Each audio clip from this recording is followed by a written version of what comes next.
Olá, minha querida, olá, meu querido. Mais uma vez juntos aqui para a gravação de um novo vídeo. Hoje é dezesseis, dia 16 de julho.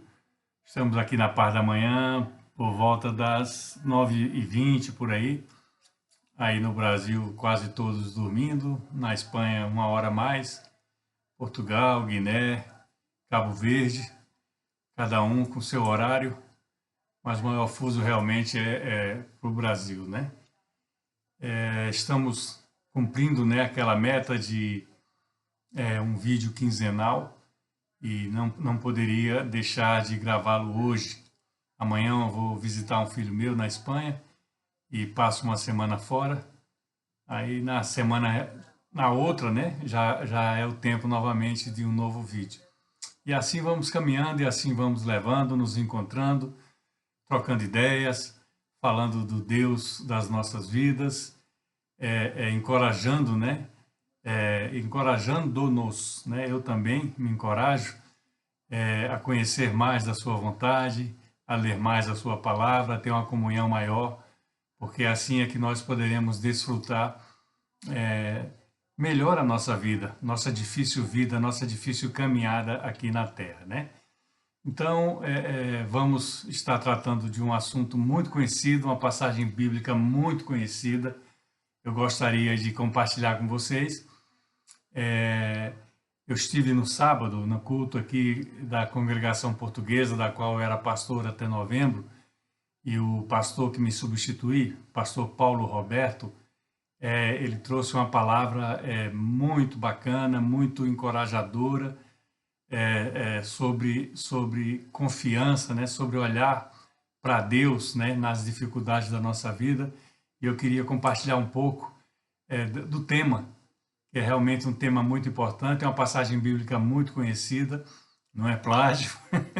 Eu apenas fui inspirado por ele, orei ao Senhor para que esse vídeo possa trazer algum dado importante para a sua vida, para a minha vida, e assim nós seguirmos, né? Porque são relatos bíblicos. Com certeza o que eu vou falar aqui é totalmente diferente do que ele falou, apesar de ser o mesmo assunto. E tenho certeza que se dentro de 2, 3 meses ele for pregar essa mesma mensagem, ela vai trazer elementos novos, né? Porque a Bíblia Sagrada, nós falamos que é a palavra viva de Deus.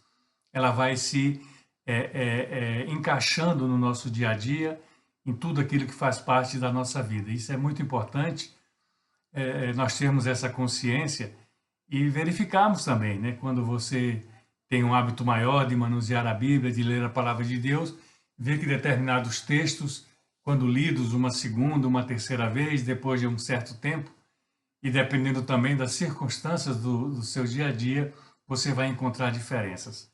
Essa é a palavra viva, essa é a palavra que vivifica, né?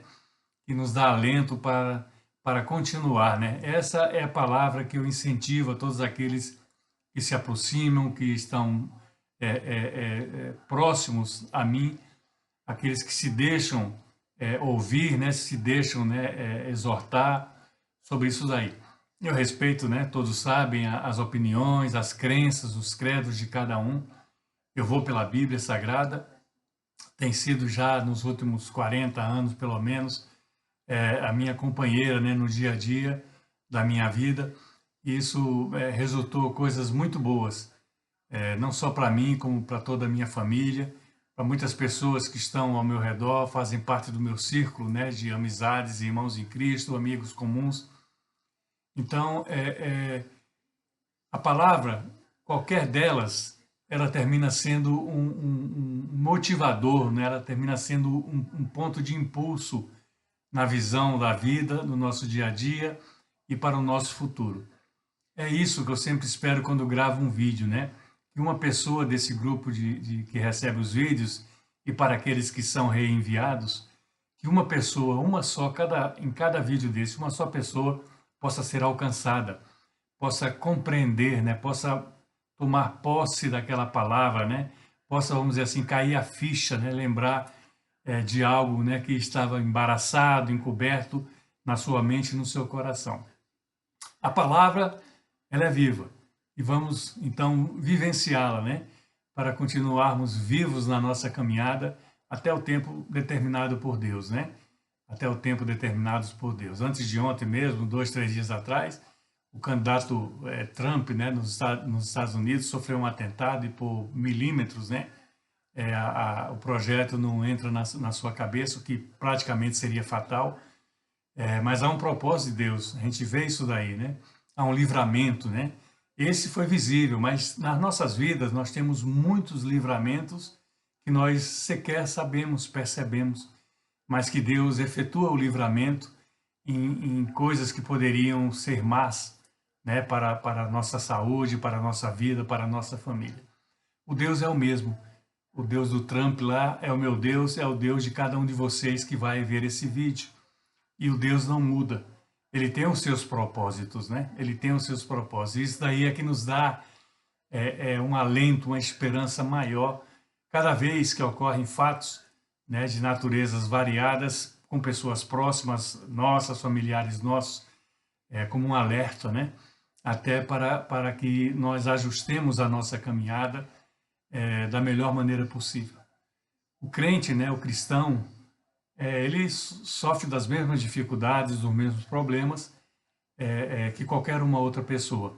A grande vantagem de quem anda com Cristo é que esses problemas são amenizados. Esses problemas não são tão doloridos. Ou se são doloridos, há o curativo, né? A anestesia de Deus para que não soframos tanto com os problemas que existem, estão aí mesmo, e o mundo cada vez vai estar mais problemático, mais difícil, mais violento, mais frio. A palavra de Deus fala que nos finais dos tempos o amor esfriará. E fala no complemento dos versículos que haverá contendas, né? Pais com os filhos, né? Irmãos com irmãs, etc, etc. Então, é fruto do amor que vai se esfriando. E o amor é algo que Deus, né, nos capacita, né? Dá o exemplo com o amor ágape, o amor total dele por nós, que deu o Filho, o único Filho, né, deu em nosso favor naquela cruz para perdoar os nossos pecados. E é o amor que serve de ensino. Jesus Cristo mesmo, quando nos ensinava aqui na terra e a partir dos apóstolos e discípulos, ele falava que toda a lei, né, todos os mandamentos se reuniam em dois. Amarás o teu Deus acima de todas as coisas e amarás ao próximo como a ti mesmo. Então, ele resume tudo nesses dois versículos para balizarmos a nossa vida. E os dois falam do amor. Amar a Deus, Pai, o Criador, os que nos faz, sustenta, né, os que nos deu vida, acima de todas as coisas, e amar o próximo como a nós mesmos, né, como a si mesmo, né? E é o que é mais difícil, né, que nós mais lutamos, né, pela alma, né, pelos sentimentos, às vezes, que temos de inveja, de ódio, de raiva, né, de tudo, de tudo. É a parte falha da nossa vida aqui na Terra. Eu quero trazer algumas mensagens, né, dessa pregação do pastor Paulo Roberto, no último sábado, aqui na Igreja Batista de Dira, que me engrandeceu muito, me gratificou muito. É sobre uma passagem muito conhecida, né, de Davi e Golias, né? Davi já tinha sido ungido rei de Israel, mas ainda o rei era Saul. E eles estavam numa batalha ali, no campo de batalha, o exército contra exército, né? Não ainda havia começado a luta, e Davi cuidava das ovelhas, né, do pai, era o 8º filho, né, de Jessé, perdão. E o pai envia ele ao campo de batalha, levando alimentos para saber como iam 3 irmãos dele que participavam da guerra. E ele foi lá. E nesse tempo, né, que ele esteve lá, um pouco antes já, se levantava Golias, um filisteu, né, que foi um dos grandes inimigos do povo de Israel, se levantava desafiando o povo de Deus. Ele era grande, a Bíblia fala em mais de 2 metros de altura, alguns falam mais de 3 metros de altura, e era um guerreiro, né, desde a mocidade, e ele desafiava para que se evitasse a guerra. Era assim: então, olha, vocês levantam uma pessoa para lutar comigo, quem ganhar fica sendo o senhor dos outros, né? Quem perder passa a ser escravo do vencedor. Mais ou menos era essa a proposta, né? E Davi, no tempo que estava lá levando as coisas para os seus irmãos, para o chefe do exército lá, as comidas, bebidas, ele viu isso daí e ficou indignado. Ficou indignado porque aquele homem, né, ele atentava, né, contra o povo de Deus, insultava o povo de Deus, né, tentava desmoralizar o povo de Deus. E nesse relato daí, nessa história que é muito conhecida na Bíblia Sagrada,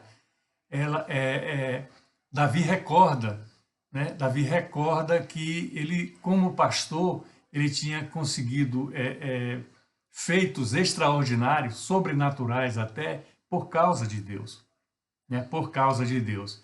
Então, as pessoas falavam assim para ele: olha, não adianta você tentar enfrentar esse filisteu, porque você não vai conseguir, você é jovem, você não tem experiência de luta, você não é um guerreiro, e ele já é um guerreiro antigo, velho, e olha o tamanho dele, e olha o seu tamanho, e olha isso, e olha aquilo, começa a fazer isso, e isso acontece no nosso dia a dia. Quando as dificuldades vão querendo aparecer, elas vão tentando derrubar, né, minar as nossas resistências, quer sejam mentais, quer sejam físicas, quer sejam emocionais. Essa é a estratégia do inimigo, te levar à derrota por etapas, batalha por batalha, até que você se sinta totalmente indefeso, e aí fica fácil do inimigo vencer você, né? Já sem resistência, já cansado, já amedrontado. Então, Davi fala para o rei Saul e fala para as pessoas, até os irmãos o criticam por causa disso, porque ele estava ali bisbilhotando, coisas assim, né? Davi fala que ele, Deus, quando ele pastoreava as suas ovelhas, Deus deu o poder dele matar um leão e também deu o poder de matar um urso, né? Quando esses dois grandes inimigos, né, das ovelhas, né, iam lá para arrebatar as ovelhas como alimento, né, para levar, para comer com os filhos, a ninhada, o que seja. E ele conseguiu derrotar, matar esses dois terríveis animais, terríveis para o homem, né? Que praticamente, se não for com arma de fogo, com abate dessa natureza, não consegue, em luta, vamos dizer assim, né, dominá-lo, né, muito menos matá-lo, né, matá-los, né, porque um urso e um leão devem ter sido ocasiões diferentes e tal. E ele falou que aquele filisteu, o Golias, né, Davi disse que aquele filisteu, aquele guerreiro, seria como um desses animais, porque Deus estava com ele, ele cria que Deus era o Deus dele. Até dão umas armaduras para ele vestir, aquelas armaduras de guerra, os escudos, as botas, né, o capacete e tal, e ele fica muito sem conforto, não consegue nem andar nem se mover direito, né, não tinha a destra, né, nunca tinha participado de algo semelhante. Mas ele falou que ele ia com o poder de Deus. O gigante para Davi não era o Golias, que estava na sua frente, né, estava do outro lado ali do campo de batalha, ameaçando o povo de Deus, os hebreus, né? O seu gigante era Deus. E foi o gigante Deus que conseguiu fazer com que ele matasse o leão, matasse o urso, né? Que estava ali tentando arrebatar a presa do rebanho das ovelhas do seu pai Jessé. Então, é algo sobrenatural. E nós que vivemos pela fé, nós temos que sempre estar cientes de que o sobrenatural, ele pode acontecer com as nossas vidas. Aliás, deve acontecer com as nossas vidas. Mas depende de Deus. Primeiro, depende da nossa fé. Sem fé é impossível agradar a Deus, né? Já falamos isso várias vezes, vocês já devem tê-lo até decorado. A Bíblia fala, sem fé é impossível agradar a Deus. Então, Davi tinha essa fé. Davi passou a ser um homem, né? Foi o rei de Israel depois, no final, né, das contas, substitui Saul. Saul é morto e seus filhos, né? Inclusive o grande amigo de Davi, que era Jonatas, Saul é morto numa batalha contra os filisteus. Era o povo que mais tinha contenda com o povo de Deus. E no final, quando Davi se levanta, termina derrotando os filisteus em várias batalhas ao longo do seu reinado de 40 anos. Então, voltando ao campo de batalha, né? Davi contra Golias. E isso também me trouxe uma lembrança muito boa, enquanto o pastor Paulo Roberto trazia essa mensagem, era que quando eu estava lá em Ribeirão Preto, no ministério ali Palavra da Fé, eu acho que era com esse nome ainda, cuja líder era a pastora Valnice Milomes. Quando estávamos ali em Ribeirão Preto, fizemos uma peça na igreja, né? Uma peça para as crianças e com esse tema, né? Com essa passagem bíblica, né?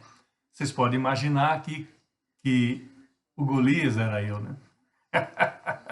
1,90 m eu era, agora parece que a gente vai envelhecendo, vai diminuindo, 1,90 m, mais 3 dígitos de peso.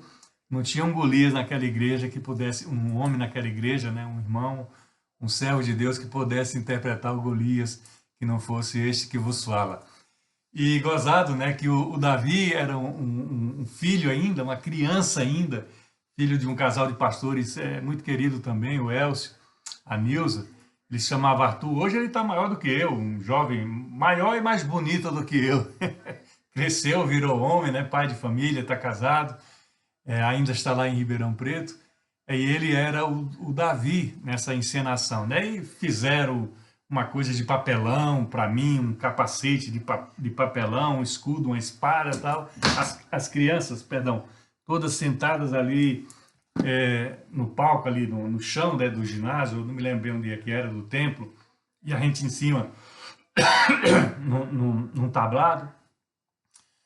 E eu, né, naquele desejo, né, de interpretar, né, tão bem a história, né, para que aquilo ali influenciasse as crianças. Quando o David, então, né, o Arthur simula, né, que lança uma pedra e atinge o Golias, o gigante, eu assim, né, representando, né, com todo o esforço da minha arte teatral, cinematográfica, caía, né, de joelhos, tal. Mas olha, fiquei umas 2 semanas com o joelho roxo e dolorido. Mas eu quis fazer o melhor porque era para Jesus. Então me lembro muito bem dessa história também por causa disso, porque eu participei dela, né, como ator, né, um ator do bandido, né, um ator mau, né. Mas aquilo ali, com certeza, as crianças gostaram e gritavam, né, vibravam quando o Golias finalmente caía. Voltando para a história real, Davi fala que não iria pela sua força, iria pelo Deus. E falava assim, quem é esse incircunciso? Ou seja, quem é essa pessoa que não tem comunhão com Deus, que está afrontando o Senhor dos Exércitos? Quem é? Quem é ele? Então ele tira fora a armadura, tudo aquilo que ele não teria condições de usar para essa batalha, e ele vai e pega 2 pedras ou 3 pedras pontiagudas, que eles chamam, né, lisas, né, do ribeiro ali, perto onde estava o acampamento do povo de Deus, e põe no seu alforje e vai com uma, não sei se chama funda, não é o estilingue da gente, né, até o pastor lembrou lá na igreja, aquele estilingue que na mocidade, olha que estupidez, atirava em passarinhos, né?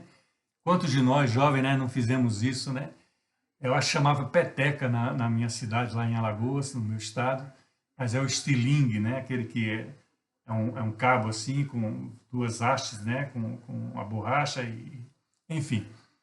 Ele pega uma funda, alguma coisa assim, e se aproxima, né, de Golias, que vem também na sua direção, e Golias caçoa dele, Golias manga dele, Golias faz coisas para desmoralizá-lo. Quem é você? Está vindo com um pedaço de pau, né, com um porrete que seja, uma funda, né? Quem é você? Eu não sou um cachorro para lutar desse jeito, né? Tal. Ele falou, você vem contra mim com tudo isso aí, com espada, com escudo, mas eu vou contra ti. Eu vou no nome do Deus de Israel, do Senhor dos Exércitos. E hoje mesmo as aves do céu comerão as tuas carnes no campo. Ele já tinha certeza da vitória. Ele já tinha certeza em Deus, porque Deus já mostrara para ele contra um leão e contra o urso, adversários talvez bem mais difíceis do que o próprio Golias. Deus já tinha mostrado para ele que com o poder dele, com o poder de Deus na vida dele, ele derrotaria aquele filisteu, aquele gigante filisteu chamado Golias. Deus nos dá o poder, minha querida, Deus nos dá o poder, meu querido, de derrotarmos os nossos inimigos. Não sei qual dos inimigos está assolando a tua vida no dia de hoje. Não sei em que área da sua vida, física, mental, espiritual, moral, não sei em qual área da sua vida um inimigo está te assolando, te está amedrontando, desmoralizando. Eu quero dizer para você que o Senhor dos Exércitos é o teu gigante. É um gigante maior que Golias, é um gigante maior que um leão, é um gigante maior que um urso. E ele tem condições de derrotar qualquer inimigo que esteja chacoalhando a sua vida, esteja ao derredor da sua vida, fazendo mal, tentando o mal contra você. Porque ele te criou, ele te ama, como Jesus fala dos dois versículos que são os mais importantes para caminharmos com ele. Amarás o Senhor acima de todas as coisas e amarás ao próximo como a ti mesmo. Esse Deus que nos ensinou o amor de dar o Filho, a vida do Filho em favor dos nossos pecados. Esse é o gigante que quer tomar posse dos nossos problemas. É o gigante que quer lutar contra os nossos inimigos. Não importa qual a circunstância, não importa qual época, ele está disponível, ele é onipotente, ele é onipresente, ele é onisciente, ou seja, a ciência, a presença, né? Tudo, a força, o poder, tudo está relacionado com Deus. E é um Deus que está disponível para a nossa vida. Estava ali disponível para Davi. Esteve disponível nas vezes que Davi necessitou dele e do seu poder para bater um leão, para bater um urso que estava pegando para comer, para matar ovelhas, né, do seu rebanho, do rebanho do seu pai. Esse é o mesmo Deus, ele não mudou desde aquela época, desde a época de Davi, desde a época de Davi até os dias de hoje. E não vai mudar, porque Deus não muda. Deus não muda. Ele está sempre disponível, ele está esperando que nós demos um passo, dê um passo em sua direção, que nós abramos a porta das nossas vidas, e essa é a porta do nosso coração, do nosso entendimento, que nós recebamos do bálsamo, da esperança, da fé que há através da palavra de Deus, através da oração, através do louvor, de hinos, né, de louvores, de músicas. Esse Deus é o mesmo, ele não mudou, ele não vai mudar.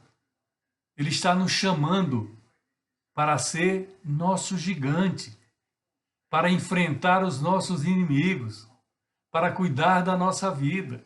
Que coisa maravilhosa! Nós temos que parar e pensar, não digo todos os dias, mas por que não todos os dias, que nós temos esse Deus à nossa disposição, ele está disponível, ele está sempre ali no mesmo lugar, ele tem olhado para a nossa vida, tem cuidado da nossa vida, e mesmo quando às vezes pensamos, e temos razões para pensar, que ele se esqueceu de nós, creia, minha querida, creia, meu querido, que Deus não se esquece de você. A palavra diz algo que até para a nossa mente, para o nosso coração é difícil. Que se nosso pai humano, né, carnal, se a nossa mãe nos abandonasse, Deus garante que jamais nos abandonará, qualquer que seja a circunstância da nossa vida. Principalmente quando estamos à beira do abismo.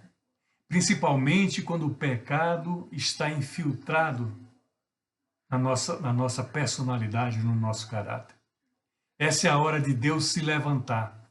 Essa é a hora de Deus tocar no nosso coração, tocar na nossa mente, mas Ele não quer invadir. Ele não quer fazer cair por terra como derrubou um leão, não quer fazer cair por terra como derrubou o urso, não quer também cair por terra como Golias terminou caindo naquela luta com Davi. Ele quer te sustentar com as mãos, quer colocar você no colo dele. Ele quer que você sinta que aquilo que ele diz, que está gravado na palavra de Deus, na Bíblia Sagrada, é real. Ele quer que você tenha essa experiência. esse amor, a vida, a abundância. Ele quer isso para nós. É o que Ele quer. Ele é o nosso gigante. Ele pode derrotar todos os nossos inimigos. Ele pode nos fazer superar todos os obstáculos que se levantam na nossa caminhada terrena. A Bíblia fala que a morte é a última batalha a ser vencida, mas até nisso, até nesse aspecto de ser a última batalha a ser vencida, e porque milhares, milhões, bilhões de pessoas creem que com a morte se acaba, até nisso ele providenciou a ressurreição, a vida eterna. Que amor é esse? Que amor é esse, minha querida? Que amor é esse, meu querido? Que se pode devotar a alguém como eu e você? Só Deus. Nós não achamos isso nem para comprar, nem na internet, nem no WhatsApp. Nós não achamos uma porção de amor desse tamanho. Não é uma coisa que vai acontecer, é uma coisa que já aconteceu, porque Jesus Cristo foi para a cruz, isso é real. Ele morreu em nosso favor, ele morreu por nós, pelos nossos pecados. Ele não tinha pecado, não tinha por que morrer por nós, mas morreu. Eu não daria meu filho, é possível que nenhum de vocês desse também os seus filhos, e isso é muito natural, pela nossa limitação, insignificância até diante de Deus. Mas olha, mesmo assim, ele nos tem com tanto valor, que ele deu o Filho em nosso favor, para nos libertar dos pecados. É o nosso gigante. É o nosso gigante. E está à disposição. E não quer saber quem você é, o que você faz, qual o pecado que te condena. Ele está ali nos hospitais, nos leitos hospitalares, nos leitos da morte. Ele está ali ao lado daquele que está caminhando para a morte.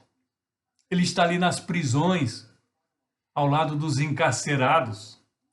Ele está ali, disponível, esperando que lhe chamem, esperando que a pessoa acene para ele, abra seu coração e deixe ele entrar na sua vida. Ele está em toda e qualquer circunstância que envolva a vida humana. Ele criou tudo isso aí, ó. Nós aqui estamos no verão, mas está nublado. Coisas da Inglaterra. Mas ele criou tudo que está à nossa volta. Para nós usarmos, para nós utilizarmos, né? Para nós vivenciarmos. Esse é o Deus de Davi, nosso Deus. Tenhamos essa intimidade com Deus. Ele quer a nossa intimidade, mas Ele quer que o passo seja nosso, a busca seja nossa, que nós estejamos ali à porta batendo, né? Para deixar Ele entrar e fazer parte da nossa vida. Quando Davi pega aquelas pedras do ribeiro, pedras lisas, parece que tem alguma versão que fala pontiagudas, né? E quando ele é ridicularizado por Golias, todo instrumentalizado, ele só fala: eu vou no nome do Senhor dos Exércitos. E rolando a sua funda com a pedra ali, arremessa. E a pedra, diz a palavra de Deus, pega aqui na testa de Davi, de Golias, perdão. E Golias vai ao chão, cai ao chão. Nós podemos até duvidar da pontaria de Davi, mas e daí? Quem apontou a direção da pedra foi o gigante de Davi. Nós podemos até duvidar que uma simples pedra não afetasse o homem daquele tamanho, daquela força, daquele vigor, cair por terra. Mas a força daquela pedra era a força de Deus, do gigante Deus. E Davi completa a cena da luta e vai lá e com a própria espada de Golias, que ele vai usar depois, lá na frente, quando ele já é um guerreiro de verdade. Ele mata, termina, né? Vamos dizer assim, de matar o inimigo. E o povo de Deus, os hebreus, com essa vitória que foi magnífica aos olhos humanos, mas não para Davi, não para Deus. Porque Deus deu isso a Davi e Davi confiou isso de Deus. Os hebreus se levantam e os filisteus fogem amedrontados com o que eles estavam vendo, como um gigante, um homem daquele tamanho, com aquela força, com aquele vigor, é derrotado por um jovem inexperiente, que não tinha nada de guerreiro até então, mas ele tinha algo que Golias não tinha, tinha algo que os filisteus não tinham, tinha algo que os próprios hebreus não tinham. Ele tinha Deus como a sua fortaleza, como a verdade, como a vida dele. Ele cria no Deus que ia fazer a diferença nessa hora difícil, como fora com o leão, imagina-se, né? Como fora com o urso, né? Contra o leão, contra o urso, e como fora contra Golias. Davi creu que poderia vencer a batalha, porque não era ele que estava lutando, Deus estava lutando por ele. O gigante não era Golias, o gigante era Deus que estava com ele. Que gigante você quer ao seu lado? A Bíblia fala para não confiarmos nos homens. Coração corrupto carrega a criatura humana. A Bíblia fala que a justiça humana é um trapo de imundícia. E nós vemos isso em muitos lugares, inclusive aí no Brasil, infelizmente. Mas há um gigante sobre o Brasil. Há um gigante sobre o povo de Deus espalhado pela face da terra. E esse gigante está alerta. E na hora certa vai se manifestar. E vai fazer cada um de nós vermos coisas que jamais imaginávamos ver. É possível que você tenha uma história na sua vida de um livramento, de algo assim sobrenatural, e talvez nem tenha se dado conta que foi o gigante do seu lado que fez essa proeza em seu favor, ou da sua família, ou de alguém próximo. É o mesmo gigante de Davi, o homem segundo o coração de Deus. E ele pecou como nós pecamos. Ele fez coisas erradas como nós fizemos ou até fazemos. Mas ele tinha Deus como gigante. Ele se arrependia e pagou caro, pessoalmente falando. Não podemos, são muitas histórias, né? Não temos como fazer isso. Porque Deus dizia, eu te perdoo, mas por causa disso, porque você envergonhou o seu Deus diante do seu povo, vai acontecer isso, isso, isso. E com a família. E aconteceu. Mas era um homem segundo o coração de Deus. Porque em todas as etapas da sua vida, das vitórias às derrotas, das vitórias humanas, de guerra, de força, de coragem, as derrotas morais, de vergonha do pecado, em todos os momentos, ele teve Deus ao seu lado. Eu não sei como Deus trata aqueles que eu falei que estavam no leito da morte, em hospitais. Há um tempo para se arrepender. Eu não sei como Deus vai tratar o pecador que morre sem se libertar do pecado e sem aceitar Jesus como Senhor e Salvador. Eu não sei como Deus vai tratar com os que estão aprisionados, os que estão em prisão perpétua, os que estão condenados à morte, estão no corredor da morte, em países que têm esse tipo de punição, sentença de morte, né? Pena de morte. Não sei o destino que Deus vai dar. Não sei como serão os últimos momentos dessas pessoas diante de Deus. Mas o que eu sei e posso confirmar para você é que o gigante está à tua espera. Abra tuas mãos. O amor de Deus, o Pai, a graça e o milagre de Jesus, o Filho, e a consolação do Santo Espírito seja com todos nós, desde agora e até quando Cristo voltar. Amém? Amém, minha gigante, e amém, meu gigante. Deus te ama. Passe esse vídeo para alguém que pode fazer a grande diferença na vida de uma pessoa. Até o próximo vídeo, se o gigante não voltar antes.